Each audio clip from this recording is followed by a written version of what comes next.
If you're in the market for a new or pre-owned vehicle, try Pop Chevrolet. Pop Chevrolet will get you the best price guaranteed. Visit popchevy.com. That's P-O-P-S Chevy.com. This episode is brought to you by Paintsville Tourism. Paintsville is located in eastern Kentucky in the heart of the US 23 Country Music Highway. Visit paintsvilletourism.com. That's paintsvilletourism.com. Come see why Paintsville is eastern Kentucky's city of note. This episode is brought to you by Wild Bill's Fireworks. At Wild Bill's, they will help you start and maintain a successful fireworks business. Whether you're starting a retail store, a seasonal tent, or a part-time venture, Wild Bill's is your one-stop wholesale fireworks supplier. Their team can help you pick inventory. They offer business training, ongoing support to make sure you stay profitable no matter the size of your business. Call or text for more information. Just ask for Bill at 606-367-5569. That's 606-367-5569. Or visit wildbillsfireworks.com and make sure you ask about their financing plan. Welcome to the Behind the Shed podcast. In this episode, we have guests Nick Autry and Eric Hurt. Nick is the studio manager, producer, and a songwriter. Eric Hurt is vice president at Empire Records. We hope you enjoy the show. This is Behind the Shed.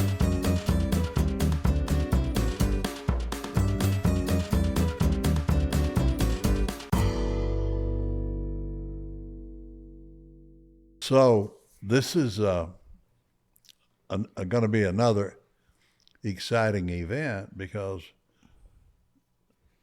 the more people we have, the better it gets. And we got two really interesting guys today that we're going to talk to, or actually we're going to listen to. They're going to educate us today. And I've not known Nick and Eric for as long as I've known Russ, but we have met and been in their studio and been on their podcast, and just as it turns out, they're really great people, and you're gonna love what they have to say. And with that, Russ, I'll turn it over to you. Well, how do you guys know each other?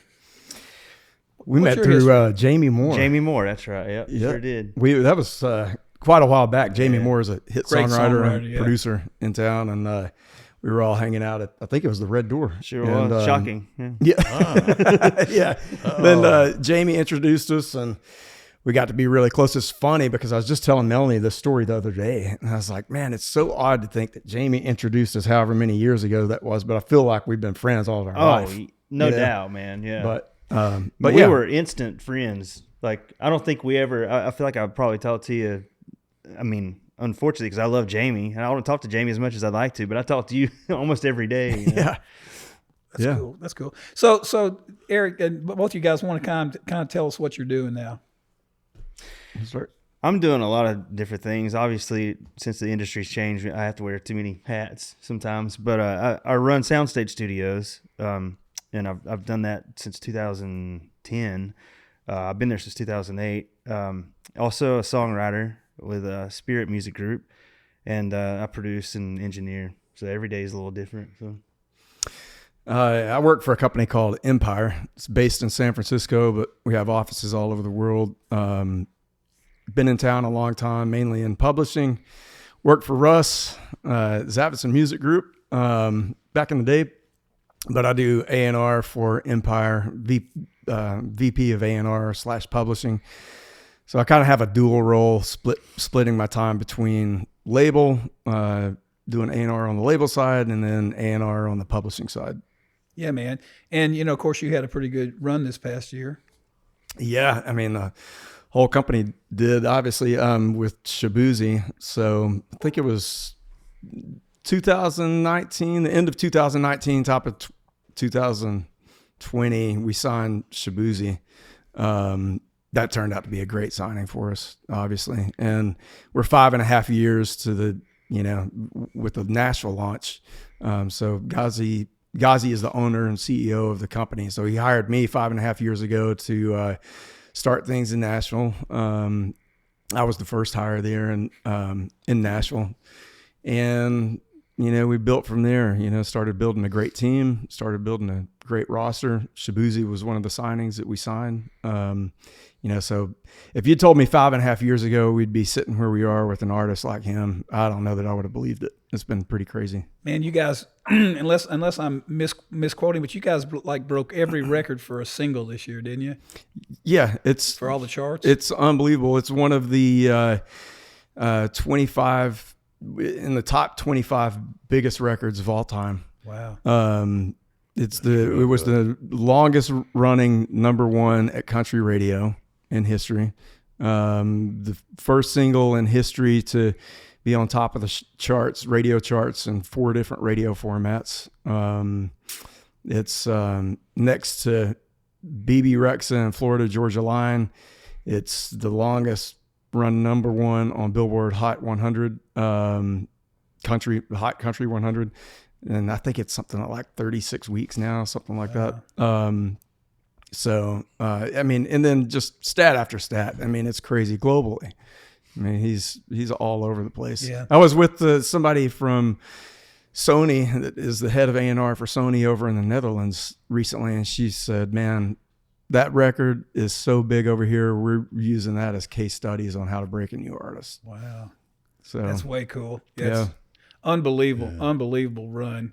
So talk about how you guys, either one of you can do this, about how you guys even got started in this business. Because part of our thing is, as we talked about on a couple of these podcasts, is we kind of quoted the 16th Avenue songs before your time, but everybody in that song, and it's kind of true, knew somebody who knew somebody who had a studio at that time, and we left from all parts of the country to come here and didn't even know the main guy. We just knew somebody on faith, and Harold did the same thing when he came to town. And, I guess that's kind of tell us about how you got here and how you got in the music industry, and either one you can take and go. Go ahead. I was just talking, so you go for it. Oh, okay. So, well, I came to Nashville the first time and thought I knew a lot and thought I was really good, and I wasn't. And I met Perry Howard at BMI, and he took me around and got me a bunch of label meetings, and no one liked me because I wasn't very good, and I get it now. But I was doing what's popular now, which is crazy, which was basically what used to be called alt country. Now it's Americana, So I went back to North Carolina with my tail between my legs, and I started a rock band, which was so fun for like 3 years. And I was coming to Nashville a lot during that time to write songs. And I was like, why am I living in Raleigh whenever I'm going everywhere else playing music and I need to be here? So I went back to school at SAE for engineering, but I didn't really want to be an engineer. I just wanted to learn how to record myself and do demos because I had no money. So I went to SAE and learned how to do all that. And once the internship program, I kind of did my homework, and I was like, well, I don't really want to engineer. I just want to write songs. So I did my homework on all the studios, who was hanging out there, and Soundstage, which is in the back parking lot of SE, essentially, and Warner Brothers and all that. They had all these offices with songwriters. The Warren Brothers were there, Lee Miller, Carson Chamberlain. I think Ted Hewitt had an office there. So many great writers that were really doing a lot at the time. And I was like, that's where I want to be, because I can get to know these guys. Maybe they'll write with me, So I got an internship there, and I started hustling bands on the weekends because, one, I needed money, but I also wanted to learn I just like producing and stuff. So I would hustle all my rock friends, in the studio and record them, and it was god awful for them. I feel bad for them. Those first recordings had to be so terrible. But I was hustling bands in, and the guy that was running it was Warren Rhodes. He was like, he called me cabinet maker because he couldn't remember my name, but I would build stuff all the time and put together stuff. And so he was like, cabinet maker, you want to run this place? You want to manage this studio? He's like, you're good at hustling bands. You find people real money, you might actually make some money over here. And so, they gave me the gig, and I started hustling people in, and kind of helped it. It wasn't, there were a lot of anchor clients in there at the time, and a couple of them moved out. And so the rooms were kind of sitting empty. So I just pounded the pavement and started getting people in, and I was still writing songs the whole time and trying to ride that fine line between, I don't want to pitch myself as a writer or a producer. I'm a studio guy, you know? So, but eventually I ended up, you know, people started writing with me and stuff, but that was how I got into the industry. And then, met fine people like Eric here, and he always would book me on rights and, you know, anything he could do to help. So, you know, what's interesting about that to me is, as much as things have changed since Harold started and I started, it's the same story, you know, kind of like, you know, it's like you said the other day when you came to town, somebody said, "Are you a musician?" And what did you say? Oh, no, I thought I was till I moved here. Yeah, that's the same story he's got, you know. it's the same. I feel the same way. Yeah. I was like, man, I used to be a good guitar player. And then I moved I here. knew I'm I like, had I'm to not. find a different job. But then getting in the studios, you know, how many studios did you go through trying to do it and build it? Oh, and, you know, Yeah, went broke. Yeah. Yeah. Really? Yeah. Oh, yeah. What was it, the line? Studio is tough business, first of all. Yeah. Yeah. Even back then. Even when it's successful, it's tough because the demands are greater, and you're gonna either be in that parade or not, you know. So you got to make up your mind. Yeah, man. But I guess one of the things I wanted to ask you, when you just had this last year, I think maybe that record was happening while we were here one time filming with you guys. Yep. Earlier, and you made this record, right? I didn't produce it. No. Oh, you guys didn't produce it. No, it was just You were involved from a label point. From the label perspective. yeah. Yep. I brought Shaboozey into the company, and I guess was how you happened to select this song that just was obviously, you know, the right thing to do.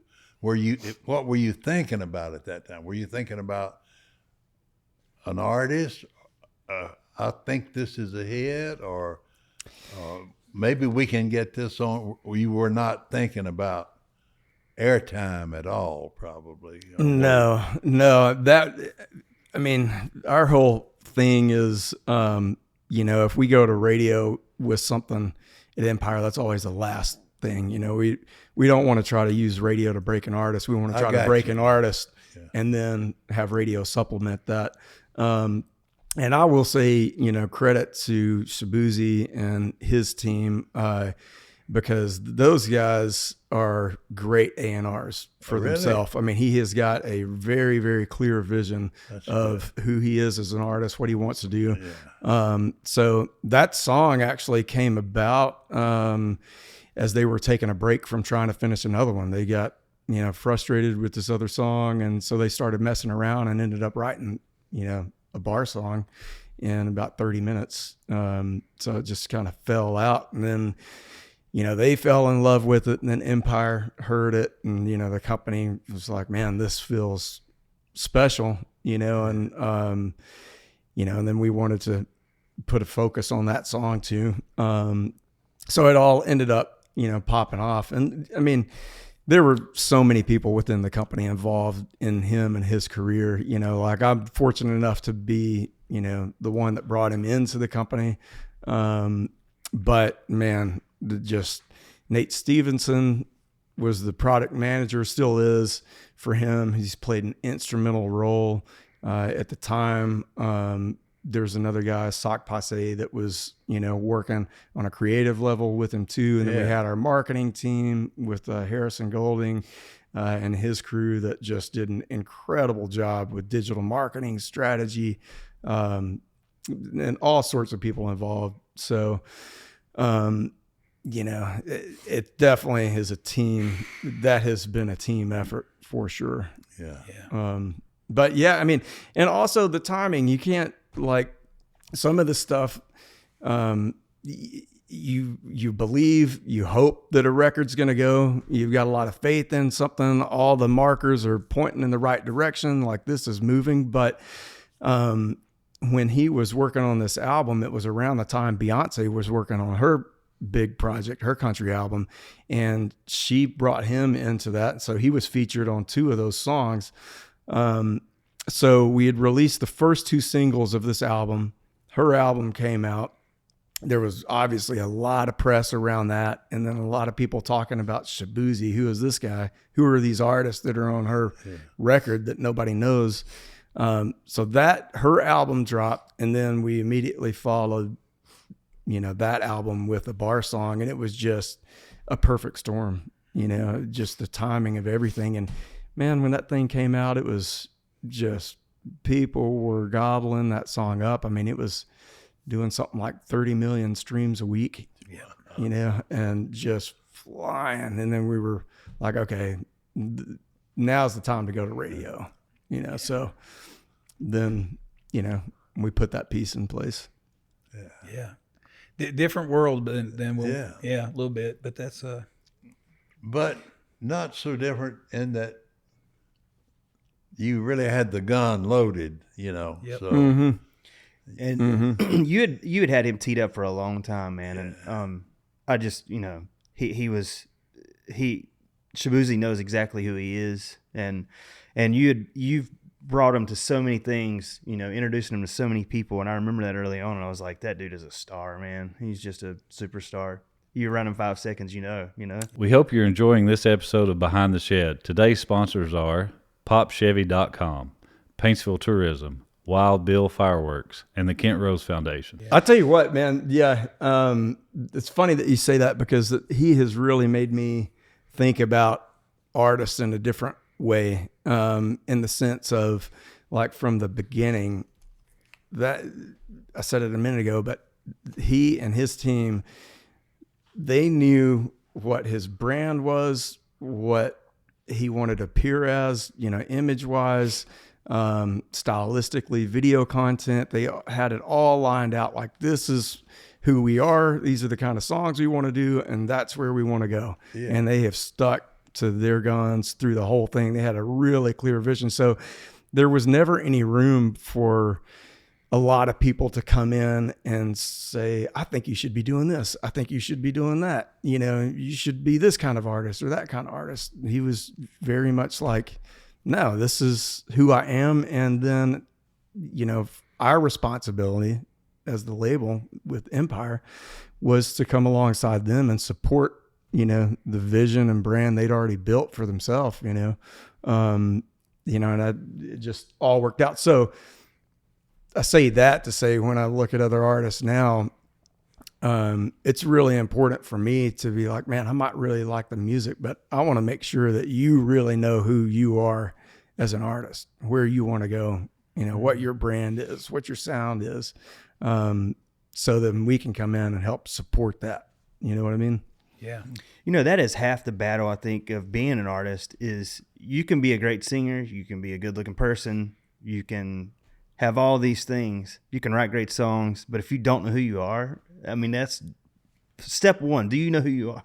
Yeah. And I've learned that over the years, even about myself. I mean, my God, I tried so many different kinds of music because I love all kinds of music. But, on Shaboozey 3 years ago this month, I wrote with him in LA. You set it up, and you were like, I think the Americana stuff you do, he likes that kind of music. So, and that's exactly, it's funny, my song didn't make the record that I wrote that day, but it was. That thing's got to come out. I know, I love that song. I still listen to it because I just love his voice, but, and it has nothing to do with, me. I just love him as an artist, but that vision was there from him at that time, 3 years ago, And that song would have fit on that record because it sounds like, it sounds like a lot of the, not stylistically, it is very similar to those other songs. Absolutely. Yeah. So I was very impressed with how right with him in the studio, he knew exactly what he wanted to say, down to the guitar parts I was playing, telling me what he wanted.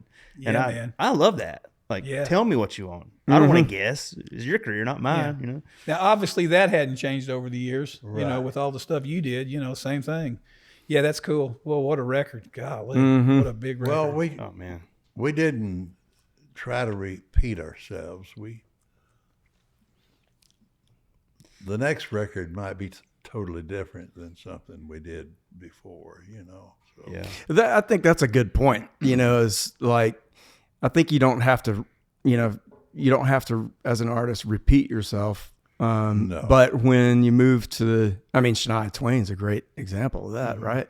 Her first record was really different than the later stuff, but but still that artist needs to have a real clear vision, of who they are and where they want to go to. What is this next album going to be? Even if it's wildly different than the first one. That's right. As long as they, own it, know where they want to go, believe it, and it's authentic, And it's possible they may even have to adapt to it. But If you think about it, especially an artist's first album, they spent their entire life thinking about that first album, finding the right songs, writing the songs, especially like in a band situation. So, you spend your entire life, especially if you blow up, you think like, I don't know, just Hooting a Blowfish, for example. Some of those songs they had written years before on that first record. All of a sudden they blow up, and then okay, the label's like, you got a year, we got to get another record out, so then you got to try to figure out, you got to top what you just did. And you've spent your entire life getting to that point, and then okay, now you're huge, you got another year to make you got a year to do what you've done the rest of your life. Exactly. Yeah, I've got a question. Something better than that. Exactly. Yeah. Harold, I have a question for you. Like, going back to Shania and kind of her evolution as an artist and, really changing stylistically from, the beginning to then her working with Mutt, what was that process like? Was there a thought process of like, we need to adapt, into a new sound, or did it feel like a natural process with, what they started doing together? Actually, we would have been required to adapt, probably to a degree, from where we started. And but we started at Noro. Originally had produced the demo tape. Nora Wilson, yeah. Noro, did you guys ever know Noro? I've met him. He was a great, great country record man. He made a lot of hit records. And wrote a few too, yeah. Yeah. Well, swinging, John Wayne. John Anderson. Yeah, John Anderson. Yeah, it was. But Noro made a lot of really great records. Period. And he had done a demo tape and a couple of things that I liked. So I called him and asked him if he would be interested, in doing this album on Shania. I said, you've got a couple of things that I really like, and I think we could go in the same direction and see what we can do. And he was interested. And so we wanted to do, there were a couple of songs. What Made You Say That one of our writers, Tony Hazelton, wrote, was her first single, actually. And it was a great record and video. I think, went to Panama City. I think so, yeah, down and Florida. did the video. But it was well done. But it was, as it turned out, and the songs, a couple of things that followed, was a little more country, I think, than she wanted to be. And everything changes as you go along. But by the same token, that's not a negative, that became a positive. And then when we were finishing final mixing on our record, Mutt came to the studio and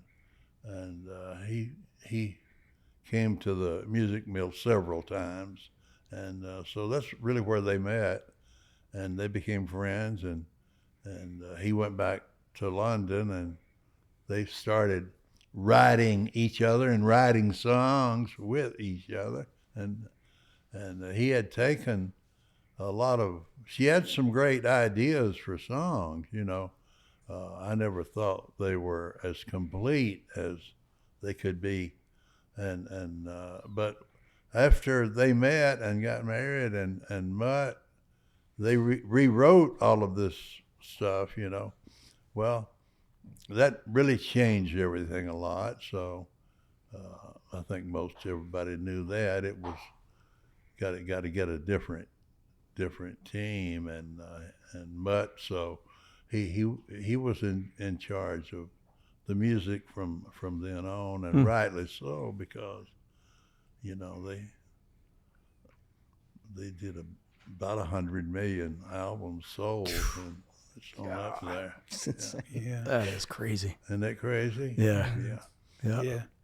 Yeah. But we were able to adapt, you know, and it was so successful. Mm-hmm. And she's still doing what she does best. That's being a star. Yeah. Yeah, and put that in perspective. We were talking the other day. Brian Rawlings does this with us, and he was out at Disney at the time, and did all the big High School Musical and all that stuff. And he was more on the business side in the end, or knew it as well as he did the creative.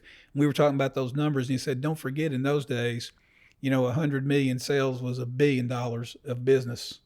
Because it was, take it times 10, because we were selling a product that cost, $17, and it's just a whole different thing when you look at it from that. I never even thought about it till he said that. It's like, wow, Yeah. pretty crazy. Yeah, that's crazy. Pretty crazy, Man. Yeah, But you said something earlier that I thought was really so true, and it's so interesting from another aspect, and that is when you finished your record, you had a team that you could access, and then that team provided you with the things you needed to take that record on from where you were, and that's the thing that we always had. And even before Russ, we had a guy named Larry Shell,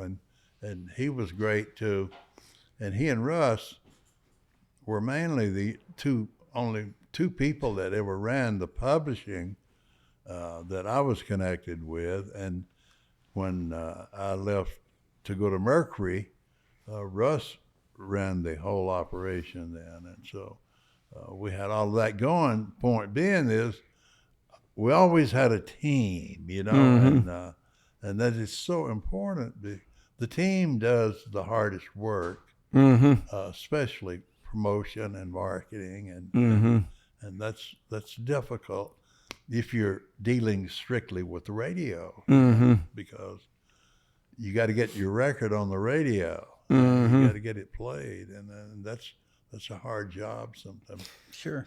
Hard job. And there's But I so love much that competition. team thing, and you can't do anything by yourself. No. You got Right. You got to have some really talented, cool people with you. Absolutely. Yeah. I mean, his success, there's not one person. We were very fortunate that Empire became his partner.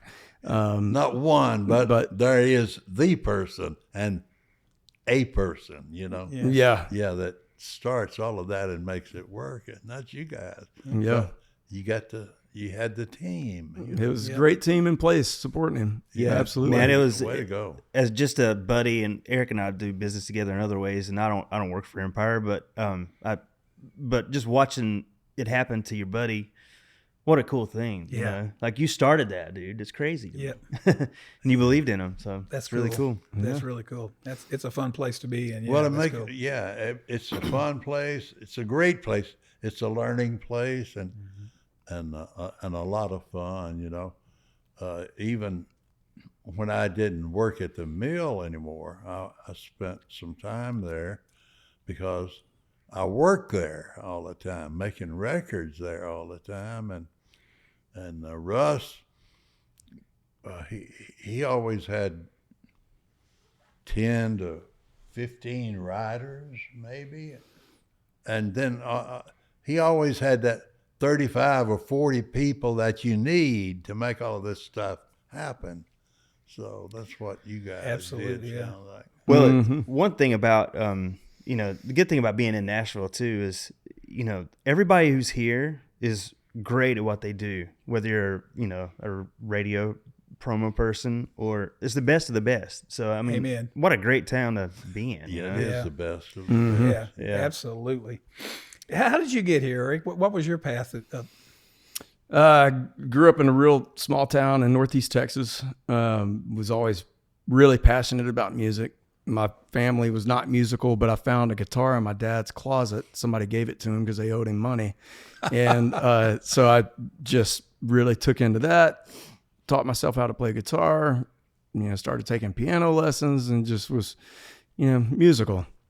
And so early on, I knew I wanted to do something with music. So when it got time to leave, graduate high school, then I went to a junior college in Tyler, Texas, studied music for a couple of years, and then transferred to Nashville to Belmont University and finished out a music degree there. And at the time I knew like I either need to go to Nashville or LA if I want to be in music, and picked Nashville. And then, funny enough, the major that I had, which was a commercial music major with a focus in composition and arranging. I didn't have any business classes. So I wasn't required to do an internship, but I knew the value there, that I needed to ingrain myself in the community and the industry, and I should probably get an internship. And hands down, that was the best thing I ever did. I landed a great internship at Almo Irving Music Publishing. Oh, man. Janice Jackson hired me over there as her intern. She was running the admin division for them. But just amazing people. I mean, Craig Wiseman was a writer over there. David Conrad was running it. Oh, yeah. Bobby David's such a great guy. Yeah, just Bobby Reimer was there. It was a great crew, but man, I give Janice a ton of credit and appreciation, because if it weren't for her, then I don't know that I would be here. So that internship lasted my last year of college. When I graduated, the internship ended. I got my first job that I could find at a Christian record label, Forefront Records. And I stayed in touch with all the Almo Irving folks. And so probably 2 or 3 years after that, they recommended me to Joe Scaife. And Joe Scaife gave me my first shot as a song plugger in publishing. And publishing was what I wanted to be in. Yeah. So I left Forefront Records. And I got to point out that Joe Scaife, that's part of the spread down from Harold Shed, because Joe worked for Harold and worked with Harold for 20 years. Yeah. It's so full circle for me, because Joe was my, the guy that gave me my first shot in publishing. And then through the years, I worked with various companies, one of which was working for Russ at Zavitson Music Group. So then there was the Joe Scaife, Russ Zavitson tie-in. And then, I heard all the stories about Harold Shedd and Billy Ray Cyrus or whatever. And now we've become friends, and now I'm working with Billy Ray Cyrus, so it's been a fun journey, but it really all started with that internship and Janice Jackson bringing me over there and recommended me to Joe for my first publishing job. That's cool. You were working for us when I met you. Yeah, that's right. And you had the coolest spot. And I remember going over there hanging out, and I actually wrote with Tony and a few of your writers when you were there. But it was the coolest spot. And I remember thinking just like it just felt like a good family type atmosphere. The energy there was it was great. so cool. I mean, what a cool studio. And you know what? The rooms were cool. And that was a mini music mill. That was Harold's environment that we all lived in. It's again, not just to throw roses, but it's true. Everybody that ever worked at the music mill said the same thing. And I hope they say that about ZMG in the future, was that, we never wanted to go home. Yeah, everybody never wanted to go home. We've laughed about that because we loved it. We had so much fun. We'd come in on Saturdays and listen to songs, and that was it wasn't work. The best job you can ever have is when it's not work. That's so what it was. True, Russ. And I feel like you guys are kind of doing that too today. It's kind of cool. It's because that's the way you have to do it, because it's not like you go get a job and you get paid tomorrow. For the most part, you have to take that long path. We talked about all of Harold's from the time he started in radio and went through studios. And we rode by a studio one time when I was working for him, and And it wasn't the studio anymore. He said, "Boy, I lost a lot of money on that corner." I mean, how many times do you swing and miss? Yeah. But thank God they don't remember you for your misses. But anyway, it's man. That was those ZMG days working over there with you, and just how we were doing things was so much fun. And it just, I don't know, it felt like what I think that things would have been if I'd worked in the business back in the day at Music Mill. I hope it was, and I think it had to have been because, you and I have become like really close. I talk to you nearly every day. Sure. We're still hanging out, and it was because, of that time there, it didn't feel like work. I mean, there was times that were hard. We were trying to figure things out and get things done, but man, we were all passionate about what we were doing and just having fun. Yeah. I loved going over there, man. Oh, it was I used great. to love going over there when you worked there. Time. Yeah, it was great. So cool. Yeah, man. I remember the day you came in and we met, and you said you were going to leave, and I'm reminded of as we talked about that. It was kind of sad, but at the same time, good luck, man. I'll never forget the day that I left the Music Man after 10 years. And I went and talked to Harold. It'll kind of remind you of our partying a little bit, but I wasn't as funny as Harold. And I said, Harold, I'm in my 40s now. My mother just passed away, and I'm going through all these changes. I think I'm ready to go out and just, completely do my own thing. I think it's time, and I don't want to leave here, but I love you, And he said, just don't go buy a motorcycle. I'll never forget that as long as I live. That's awesome. Yeah. I don't think I said that to you. Yeah, no, you didn't tell me not to go buy a motorcycle. I know you bought one, yeah. Yeah. But, and Eric and I worked together at Black River for a while too when he was there, and Black River is a great place. I love working there. And, absolutely. It has a great energy too. We have a rotating door of artists coming in to record all the time, and the staff on the label side is just great.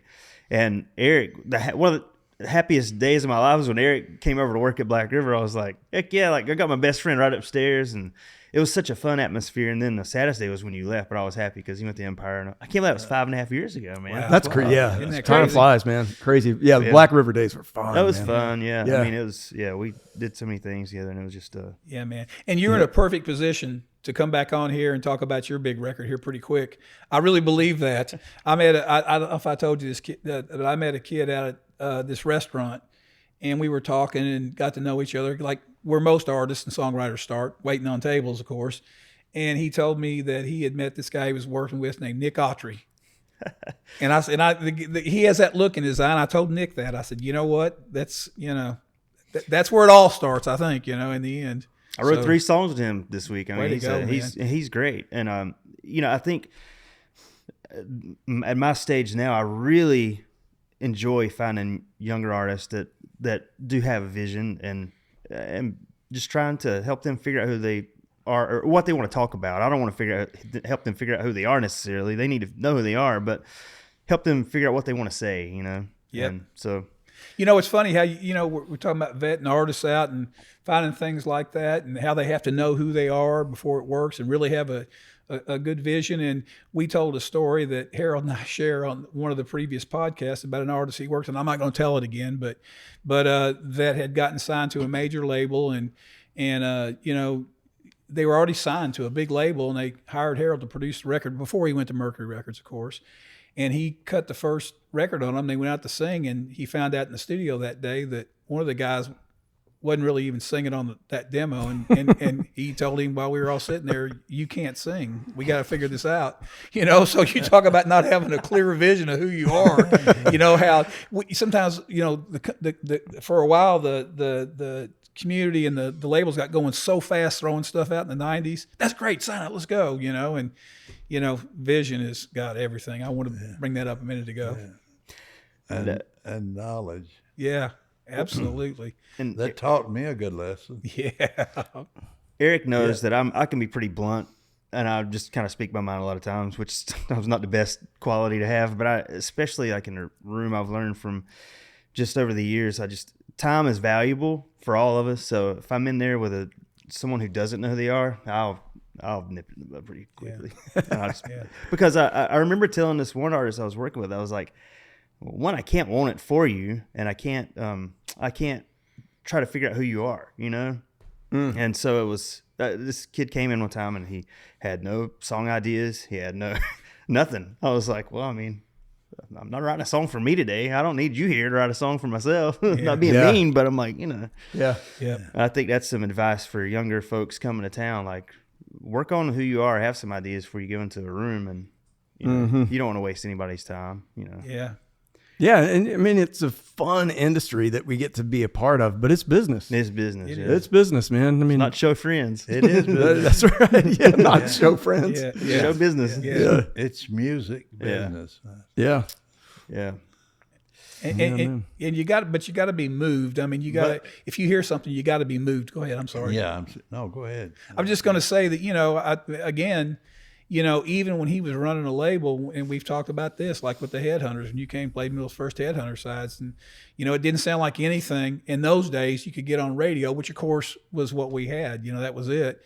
And I said, man, do you think you can get that on the radio? He said, I don't care. Just tell me if you love it or not. I mean, again, it has to start here, I think, and then go, okay, do you know who you are or not? But that's where it always starts. I think it has to still, Yeah. That was, going back to, not to keep, going back to Shaboozey, but that was one thing that really struck me the first time that I heard him was, I was like, I don't know where this fits. Like, this is a wild mix of genres, styles, but I know that nobody else is doing this, and you're doing it at a really high level. And these you songs like are it. great, and I love this. That's it. And then, thankfully the company loved it as well and wanted to get behind and support it. Yeah. But yeah, it started with like, man, this is different. This is incredible. This is a real artist. Absolutely. And let's let these other pieces fall in place. Yeah, man. And he's a perfect example of, I was listening to his music after you introduced me to him and stuff. I went through and started listening to some of his stuff he'd released, the rap stuff, the hip hop stuff. And it was, I don't even know if I don't really know what to label it, to be honest with you, but it was so good. And I just had it on repeat. I'd be on a plane, I'd just be listening to it. I'm like, it's so good. And he stayed true to who he is and made a completely different sounding record. Yeah. So it's like the Shania Twain thing. Like, just because she moved stylistically a little bit, it still fit with what she did because she was a great artist, Yeah, she was authentic. She was her, from the very beginning, yeah. And Nora Wilson, the first, he produced with Buddy the first couple of Kenny Chesney records, right? They were so good. Those are great records, man. Great songs, man.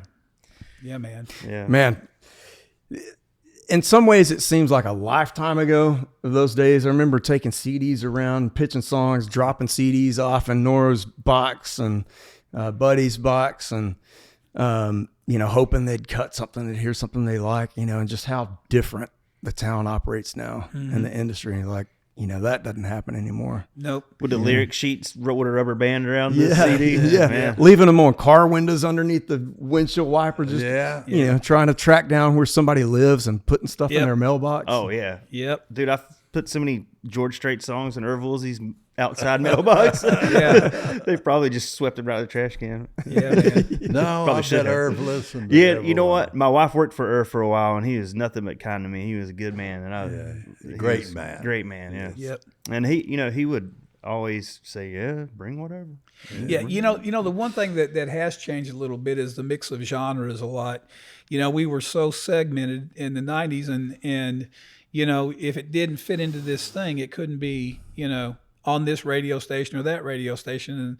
And one of the great things about today is things are mostly genreless, not completely, but mostly, and that's, I think that you guys can probably speak about that more than me, but it just seems like, when you can put that Shaboozey record up against Zach Top right now, for instance, and I keep hearing from people my age going, it's going to go back to the 90s. It's not going to go back to anything. It's going to keep evolving. I think, it always has, but it makes it kind of more interesting to me and that we can do that much, that it's all mixed up and, we don't have the aggregators like we used to have. Opportunity. It is. Yeah. Yep. I know for myself, and I know you too, but I grew up listening to literally everything. I grew up super country, middle of nowhere. I fit the perfect description of every song that would have been on country radio, but it's I listen to hip hop and I listen to rock, a lot. And so it's hard for me to not have a little bit of that in stuff that I'm working on and writing, you know. So it's just because it's Sure. I listen to everything my brother listened to be honest with you, and he listened to everything from Motley Crue and Guns N' Roses to, you know, LL Cool J to George Strait and Hank Jr. You know, so I mean, if that's, and I would like to say that our generation is probably like, well, I always say that, and I've said it a million times, like, well, our generation, we grew up listening to everything, but that happened in every generation because, like, my mom listened to, you know, Patsy Cline and the Four Tops, so it's not like it was just in our generation. You know, I mean, I think that's always happened, but Yeah. but as the industry went, they compartmentalized everything into genre, and you know, now you know they can coexist in the same place, which is kind of cool, easy. is you know, cool. so that's that's fun. Yeah, I love how broad things are getting right now stylistically, and just the opportunity there for these artists to come in and push the genres, the boundaries of what you can do with art and music, push it in a whole new space. You know, it's from an it's engineering really fun. standpoint, it's really fun to me because I get to work on so many different things, you know, like one day it'll be super country and the next day it'll be, you know, there'll be loops and stuff, and I just learned so much, and I kind of nerd out over it. It's pretty fun. Now, how many acts are you working with now? You think that you're developing and looking to move forward with and try to develop something? Would you say? Right now, I'm kind of starting with Joel Cooley. We haven't necessarily written stuff for him yet. Well, maybe we have a couple of things. I'm working with this kid named Andrew Martinez. He is straight up Americana singer-songwriter, whatever you want to call it. He does. I love him because I asked him the first time we met. I was like, "What do you like? Where do you see yourself fitting? Like country radio?" I said, "Would you ever cut an outside song?" He was like, "I mean, if it was a great song, probably." But he said, "I just love writing by myself, and this is just what I do." And it's and he's great. And the songs are long, some of them. I'm like, so we got in the studio, and I was like, "Okay, this is a 5-minute song, and I get you got a lot to say here." And we cut a little bit out, but I'm like, I don't want to cut it short because you have a lot to say. It's still part of the song. So, so I would say all that to be said. Probably right now, just to Andrew and Joel that I'm kind of hyper focusing on, but like I said, like this week coming up, I'm tracking Sam Hunt Monday, Dustin Lynch Friday. I'm writing with Rashad Wednesday. I mean, it's kind of just a mixed bag of everything. So Good. That's cool. That's Yeah. cool. Yeah. Keeps it exciting. How about you, Eric? How many things are you excited about you're working on now? New things that are not, you know. Yeah, we just signed an artist that I'm really excited about. I've had my eye on for a few years, and he's one of those artists that's real genre bending. His name is Skeez, Skeez. Really interesting story. But one of those guys, like you sit down and with him, start talking to him, and he knows who he is. Like he knows what he wants to do, how he wants to dress, what he wants his music to sound like. And, you know, just a cool artist, kind of pop leaning, but he's got, you know, some country tie-ins. You know, he's got a lot of support in Nashville, and was just on tour with Dustin Lynch. But really cool guy. You know, I mean, just the fun life of the party guy, cigarette in one hand, beer in another, you know, and like ready to party, you know. And so really excited about him on the label side. Then on the publishing side, there's a lot of things going on with different writers and producers that we work with that, you know, it's a lot of fun. Yeah. And a lot of that comes into, you know, hip hop is Empire is a predominantly hip hop company. So we represent a lot of hip hop producers, but some of these guys are having success in the country format. Young Len is a producer we work with. He's down in Atlanta. A lot of big placements in hip hop and R&B, but he was also on Morgan Wallen's Cowgirls and Good Girl Gone Missing, and have some other country placements coming out. But, you know, now we're finding, you know, guys like that are coming into town, and these young artists are wanting to work with them, you know, and wanting to start to marry these genres and styles to see what new exciting things that they can come up with, you know. So that's a lot of fun when you get to mix things up like that. Yeah. I got a question for both you guys. We were talking about this on one of the other podcasts. In the world that I came from in publishing, and Harold too, you know, we always tried to keep the writing, keep it narrowed down, you know, first of all, for a monetary reason. That wasn't the first reason, but that's one of them. But secondly, it always occurred to me that whenever there were more than three writers on a song, typically, not always, but typically, it normally didn't feel as good because it seemed like it was a committee thing, and it was, vanilla to me and going down a point. How do you guys feel about the trend when there's 16 writers on a song and like you talked about the world I grew up in, you could play a song for everybody and they were looking for songs, and it seems like today that's not quite the case anymore. You can go out and pitch songs. I know that Ben Vaughn when wrote an open letter a couple of years ago about we've got to get back to pitching songs. We can't pitch our catalogs anymore. There's great songs in here, and do you feel like that's ever going to happen again? How do you feel about that? I'd like to see things scale back down, to fewer writers on songs. But I also think that, at least in Nashville, we're entering a time where, the market has become very broad. There's new influences coming in, people from the hip hop and pop worlds coming in. So they're interjecting new ways that the town can work. One case is, I've seen this for a while, like coming, and now, we're seeing a lot more of it. But sometimes when you get a bunch of writers on songs, not always, but it can start with, like, I might have a couple of, hip hop guys that build out this really cool track, that's just different and really cool. And then we'll take that track, and rather than pitching songs, we're pitching ideas, we're pitching tracks and, hooks.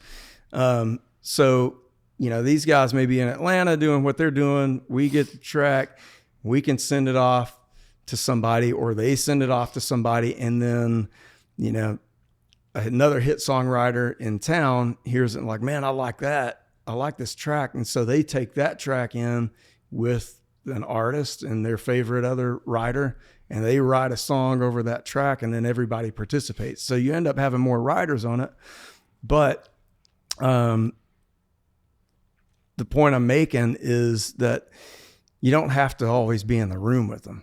You can still get cuts, just by pitching great ideas. Like, take somebody a great idea, even if there ends up being 5 people on the song, and let them pull that idea and on a bus trip that this writer's got with an artist, and you're still attached to it, I guess the contribution is different than it used to be, and I'm not saying it's good or bad. It's just interesting to me. It used to be it was guys sitting in a room and they'd finish it out and be done. And the way it's getting passed around now, the contribution, it appears to me anyway, could be, I did this cool little bass thing y'all didn't do, so I get writer's credit too. That used to be considered a performance, but I've heard stories like that too. Now it's a writer's credit.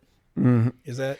Yeah, I've dealt with a little bit of that, and I'm on being a writer. There's times that I love when there's multiple people in the room. Like, 2 of my favorite co-writers are a production duo, Dream Addicts, and they're based in LA, and they're a package deal, and they both contribute differently, but it's like they have one brain, and they're amazing. And so I've been in the room with them, and then it'll be me and then an artist and maybe another writer. So there's a lot of us in there, but it doesn't feel overwhelming to me having that many. But now if we brought in 2 more people right now and every one of us are playing an acoustic guitar, that's a little odd to me. I got you. You know what I mean? So if someone's building a track, and those guys contribute lyrically too, and they're great musicians. So I'm just using them as one example. It doesn't bother me as much, but like if we're, like I said, I wrote with Joe Show, Mike Fiorentino, and John Daly on Tuesday, and I had a blast, and there were 5 of us. I mean, you're not going to not have a good time with John sitting on a porch at a golf course, and sure.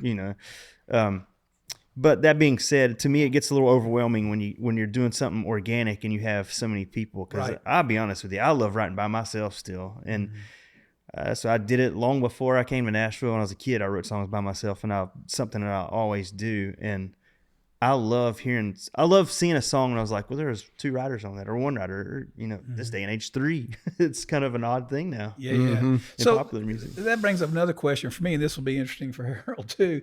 You're actually in the studio working and engineering and everything.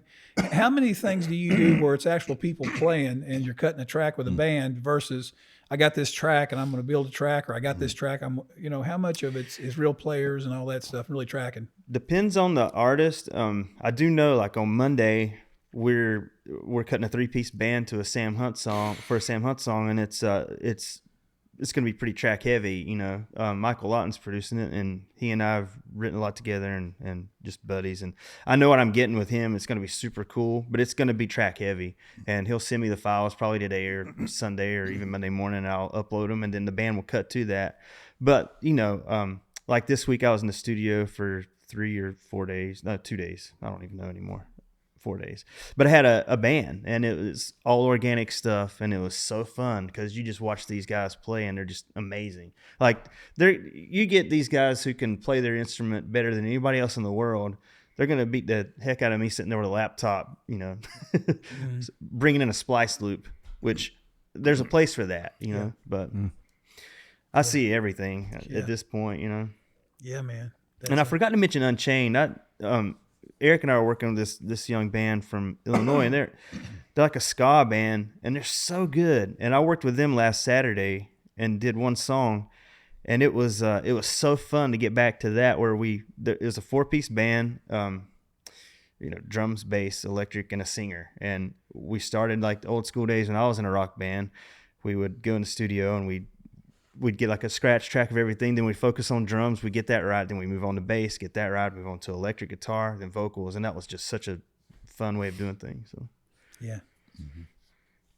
It's all over the place. Yeah. It's just, times not better or worse, just changed. It's changed. Yeah. And I think we've really seen, well, obviously everyone who's still in town has seen it, but I feel like we're on that. A lot of these younger folks coming to town probably haven't seen the changes that you and I have actually. We're like the last ones who did see a CD with a lyric sheet with a rubber band around it being dropped off. And, Yeah. And staying up doing versions at the studio. I mean, I would stay up hours at night just bouncing versions in Pro Tools because you had to do it in real time. And if I worked with Billy Decker some, and he was a client there at the studio. So at night I would, Billy could mix 10 songs in a day. Wow. So I got to sit there and bounce these 10 songs at night in real time, different versions, a TV track, an instrumental, a vocal up. It's just time consuming. That stuff it's like we've seen it change so much. Oh yeah. So what are you guys doing today? It's a Saturday. Typical people that have regular jobs a lot of times get Saturday off. What are you guys doing today? Doing y'all's podcast. We thought we had the day off. Man, this is like the busiest day of the week for me, I think. I'm doing this morning, going to do vocals after this for about 3 or 4 hours. They have a sound check at 4 o'clock, and then I'm playing a show at 7. So where are you playing? The Listening Room. Cool. But it's a full band. It's a full band. It's a charity thing for the Tennessee Junior Golf Association. And John's going to be it's John Daly and friends. And so, yeah, it's good. Yeah, how's that working with somebody like John Daly? I mean, he's a professional golfer, and I've actually heard a couple of those records. They're pretty cool, actually, I think. Thank you. I've worked on, this is my third that I've worked on with him, and man, he's a good song guy. He loves music. He loves music so much, and he'll send me a record, just an obscure song of something. I'm like, how did you even dig that up? He just loves listening to music. And I guess when you travel and tour nonstop, you probably, if that's your thing, you pass the time by with it. But working with him's great. He's actually has a great tone. His voice is so unique. He's like a country Tom Waits almost, because he smokes 100 cigarettes a day. Yeah. And he just has good sense of like what he wants to talk about, and he's a great writer. I've written a few songs with him, and he's fun to hang out with. Wow. And I love that he doesn't take himself too serious. He's like, hey, this is my hobby. I'm like, well, golf's my hobby, and so it works out pretty good. Yeah. But yeah, so we're doing that today, and then yeah. So what's the craziest thing? You've heard some of our stories. What's the craziest thing that you had happen since you've been in the music industry? Funniest, unbelievable. Is there any story like that you? Well, I think we've got a lot of stories. I still got a career, man. I'm trying to throw anybody under the bus. I will say, like when Empire first hired me, I was talking to Ghazi. He's the owner and CEO of Empire, and we met and we started talking about what he wanted to do. They'd done a lot of work in hip hop, and he wanted to get into Nashville and wanted to get into country music. And so we talked for a few months, and, I wasn't sure. I was like, that's a cool company. I wasn't familiar with the company before I'd met him. I'd never worked in hip hop, and that's not why he was talking to me. He wanted to get into Nashville and other things, but he's like, Eric, this is what I want to do. I want to expand genres we work on. I want to get into country. That's just a really, streaming's going to explode there. It's changing and everything. And so I wasn't sure, but he convinced me to go out to San Francisco. And then I caught his vision when I got out there. And I was like, okay, I think he's really forward thinking. He's going to do things in a different way, bring different influence into town and just different opportunities. And let's do it. I was excited about it. So at the time I was at Black River, I left that job, started working for Empire. And then that week it was my first A&R call. So every week there's a big A&R call with all the A&Rs and Ghazi's on the call, and everybody talks about what they're doing, artists they want to sign, whatever. So Ghazi introduced me on the call, like, all right, this is Eric Hurt. We just hired him. Doing A&Rs from Nashville, blah, blah, blah. Eric, why don't you tell everybody kind of what you're doing and working on? And so I'm like, I don't know any of these people. And, so I start talking about things in Nashville and these country artists. And I'm like, in my head, I'm like, this has got to sound so boring to all these people. I just didn't know what to think. Like, this has got to sound crazy to them and boring. And so I said whatever I said. And then the next guy that starts talking passes on to my colleague. He starts talking about an artist that he wants to sign. And he says, yeah, man. I don't even remember the artist's name, like Little Sheep or something, whatever it was. Yeah, man, Little Sheep. He just got out of prison for stabbing somebody in the neck. Man, stuff's popping. We got to make a play for him and get involved now, man, because it's on fire.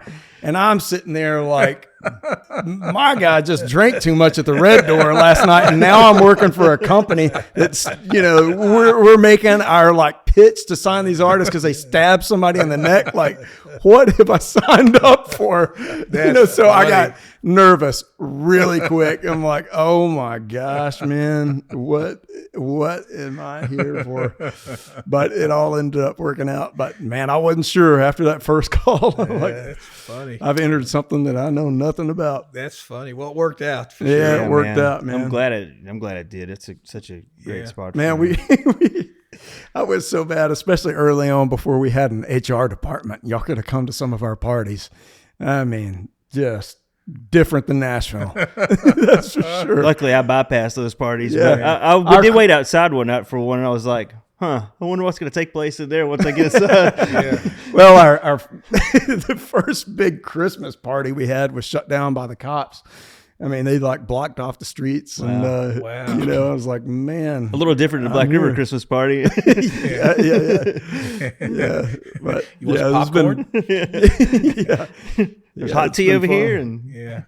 oh That's man, funny. I remember Eric and I traveled out to the Sundance Film Festival. We were working with an artist, and we had some time. And Eric said, "I'm a skier." Well, I'm not a skier. I'm scared of heights and don't even like the ski lifts. But Eric said he was like a world-class skier. I said, "I want to go out and watch you."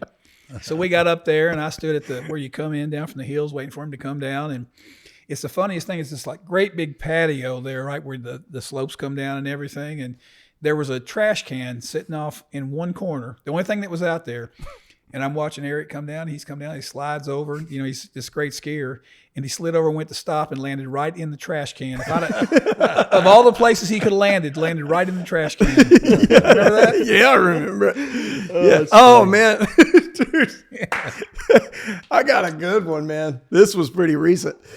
So me and my colleagues, the two guys that run our publishing company, Vinny Kumar and Al McLean, we were out in LA, and BMI had some event, and it was at this real nice hotel, and the party was outside on this rooftop of this hotel. And when you go out onto this deck, there's a lower level, and then you walk up some, this big staircase, wood staircase up onto the next level, and there was the pool area, and everybody's hanging out around there. And So a lot of people there. And so Vinny's down at the bottom of the stairs talking to some other publishers from LA. And while he's talking to them, I'm up walking around the pool, just checking things out. And so Vinny's talking to these guys, and they get talking about Nashville and what's going on. And he said, oh yeah, our A&R guy is here right now. So he starts talking about me. And about that time, I'm about to hit my first step to go back down. Vinny and these people are right here. They don't see me coming, but I'm going to go down and catch up with them. So he's talking about me as I start to walk down the stairs, and I miss the step.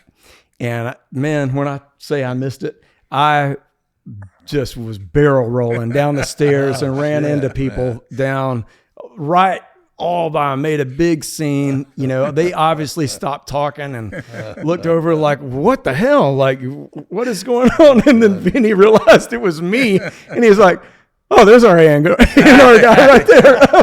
There you go. I mean, right there's our guy right there I was just talking about. It's like, he said, man, he said, I played it off for you. He said, oh, don't worry, he signed Shaboozey.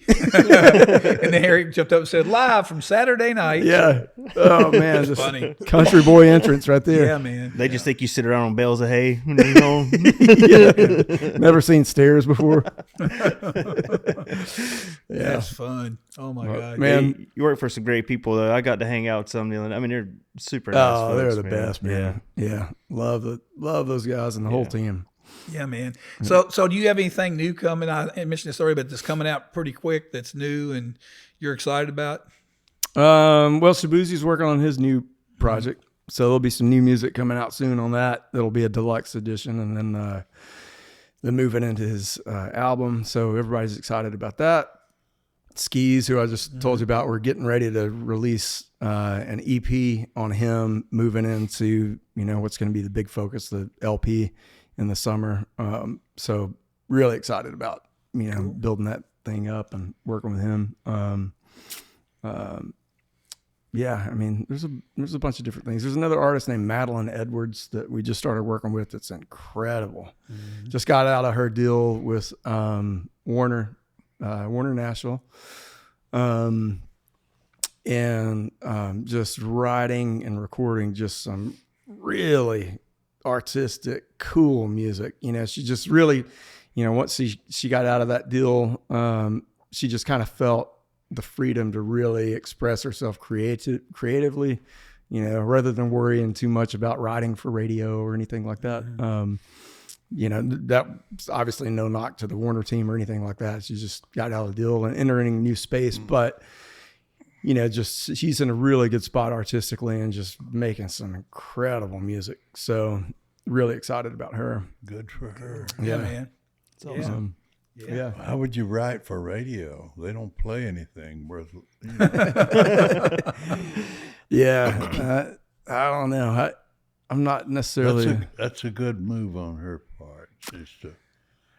I think so. I mean, man, now she might be a real writer, and she is. She's an incredible know writer. what she wants to do and what she can do, maybe. Mm-hmm. Incredible writer. That's a good thing. It's a good move. Mm-hmm. I think now, more so than any time, is the best time to be an independent artist. I mean, we're an independent label, and really support the independent artists and give them a platform. And man, it's a great time if you can really be dedicated to consistent releases, smart plans, you maintain ownership of your masters. Like, it can be a great avenue. But great time for the independent space right now. Yeah, I'm sure Russ, you guys too, have heard this, but hey man, I want you to hear this. Perfect for radio, How can you be perfect for radio? Yeah. That's the thing, and that's what scares me about that approach, is because it's not the right approach. Like, man, you're doing something because you're guessing at what you think they're going to like.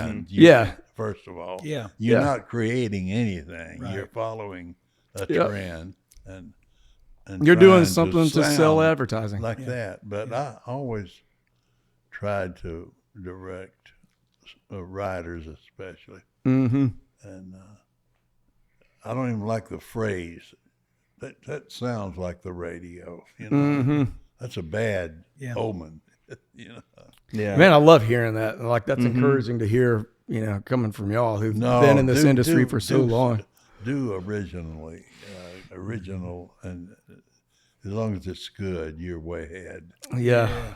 Yeah, you might think you're behind, but you're not. You're way ahead. Yeah, I've said this more times than I can say it. I've said it on this podcast. When Harold was signing those acts and producing those acts, I would constantly get calls from the rest of the town going, I heard Harold sign so and so. Yeah, I say, boy, he's lost his mind this time. Every one of them. It's like it again, and just historically, in those days, we mentioned this the other day that in the 90s at one point, I think there were 12 or 13 labels, that were all major affiliates. And you'd see artists come to town and 8 labels would be fighting over them. It was a common thing, And I don't know that Harold ever signed an artist that anybody else wanted, which is kind of interesting, from Alabama. Yeah, I don't know if I did either. The Kentucky Headhunters, Billy Ray, Toby, No, they were Shania. not lined up to. No. As a matter of fact, we talked the other day about the Toby thing. Yeah. Toby had come to town and gone to see labels, and he, on that cassette, and Harold will remember the number, and I'll let him tell you in a second, but he had played this cassette he had, and one of the major label guys told him, you can't sing and you can't write, go home. And on that cassette was, I don't even remember what all was on there. 3 #1 songs and 2 top 5. God. Including Should Have Been a man. Cowboy Wow. and all those things, So again, as he says that, I couldn't agree more. And you're doing it. We're not telling you anything you don't know. You just said it and you're doing it yourself. But I'm not sure that everybody thinks that way. But, chasing never works. Mm-mm. Yeah. Yeah. That was the greatest thing about being at Mercury was if I liked it, I could do my thing, Mm-hmm. and that was really good. That is one thing that I feel like, and I try not to chase anything. I'm definitely guilty of it as a writer. I think you get in there sometimes like, oh, let's write something for so-and-so. Let's try to do that. But I think one thing, the way it's working out these days is usually I'm in the room. If I'm not producing it, I'm in there with an artist or a producer or both, Mm-hmm. So it helps to write just for them. Like when I wrote with Shaboozey, it's like you're writing for. I'm not thinking radio. I'm thinking let's write the best thing that he could possibly do. Mm-hmm. That concerns me about the best song you can write. Yeah, absolutely. And we're not chasing It'll anything. find its way. Yeah.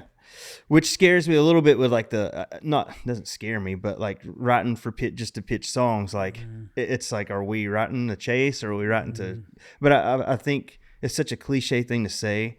But it's so true, and I've heard it my whole life, Like, once I stopped trying to chase something, and things started kind of happening. I'm seeing it now in my own life where, I just got a great deal, and I'm like, I'm not chasing anything. I'm literally just trying to write the best possible song I can write. And just like getting back to that Andrew kid I was talking about. That's a great attitude.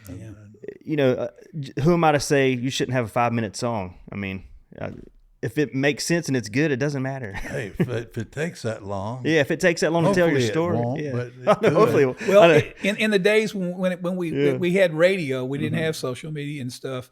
When Harold first started with Alabama, he was telling that story the other day about the first really big record they had, My Home's in Alabama.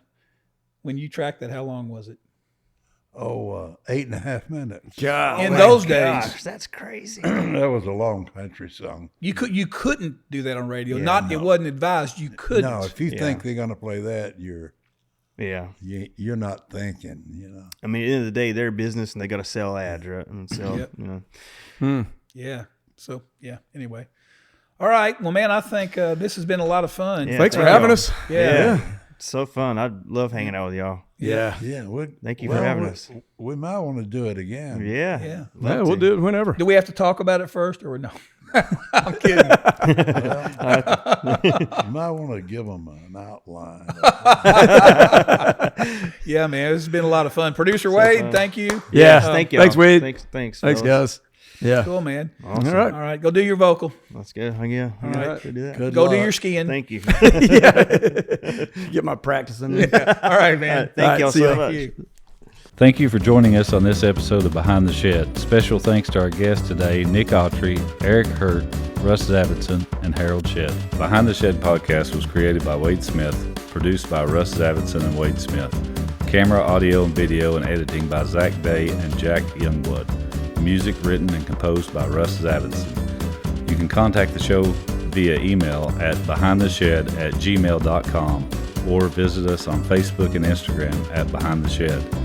If you like the podcast, please subscribe, rate, and leave a review on your favorite podcast platform and also on our YouTube page. If you would like to support this podcast, please visit patreon.com/behindtheshed.